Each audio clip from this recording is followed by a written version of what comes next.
제가 올해 만으로 34살인데 생일이 안 지나서 한국 나이로 35세, 생일이 지나면 36세.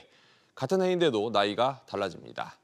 조만간 이런 복잡한 나이 계산 안 해도 될 것 같습니다. 대통령직 인수위원회가 법적, 사회적 나이 계산법을 내년까지 만 나이로 통일하는 방안을 추진합니다. 어떤 불편함이 사라지고 또 어떤 혼란이 생길지 김정현 기자와 자세히 알아봅니다. 한국에서 한국 나이를 운운하는 게 좀 우습다는 생각도 드는데 여태까지 제각각이었던 나이 기준 모두 만 나이로 아예 통일이 되는 겁니까? 네, 그렇습니다. 보통 자신을 소개할 때 쓰이는 나이가 태어날 때를 한 살로 보는 세는 나이고요. 네. 또 세금과 복지의 기준인 만 나이와 청소년법에 적용되는 연 나이는 태어날 때를 0살로 둡니다. 다만 이 만 나이는 생일 기준으로 1년마다 또 연 나이는 생일과 상관없이 해가 바뀌면 한 살씩 늘어난다는 점이 다릅니다. 네. 이렇게 헷갈리는 나이 기준을 모두 만 나이로 맞추겠다는 건데요. 인수위 측 설명 들어보시죠.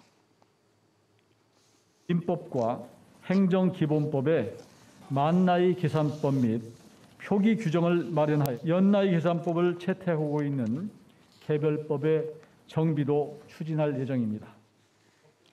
법제처는 관련법 개정안을 마련해서 올해 안에 국회에 제출할 예정입니다.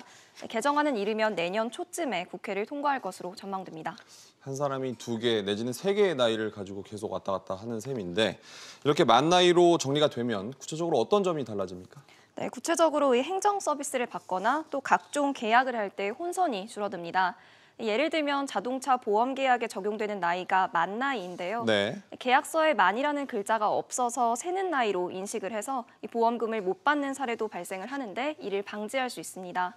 또 어린이 감기약 섭취 기준인 12세 미만은 만 나이, 또 아스트라제네카 백신 접종 미권장 나이인 30세 미만은 연 나이인데요. 네. 앞으로는 이 문구가 모두 만 나이로 변경이 돼서 명시될 예정이라서 이 혼란을 줄일 수 있습니다. 기준이 하나로 깔끔하게 정리가 되니까 헷갈릴 일은 없을 것 같긴 한데 또 한편에서는 사회적으로 혼란스러운 부분도 있을 것 같습니다. 어떤 것들을 볼 수 있을까요?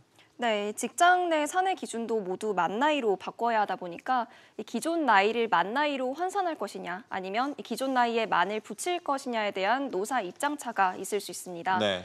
또 최근 임금 피크제가 적용되는 나이를 두고 이 남양유업 노사가 4년간 법정 다툼을 벌인 바도 있는데요. 또 임금 피크제 적용 시점에 따라 임직원과 회사의 이해관계가 크게 엇갈리다 보니까 법정 공방이 생긴 겁니다. 네. 인수위는 향후 이런 분쟁이 최소화할 수 있도록 추가 논의하겠다는 방침입니다. 일단 예상되는 것들도 이 정도인데 예상되지 못하는 것들 어떻게 해결할 수 있을지 한번 지켜보죠. 김 기자, 잘 들었습니다.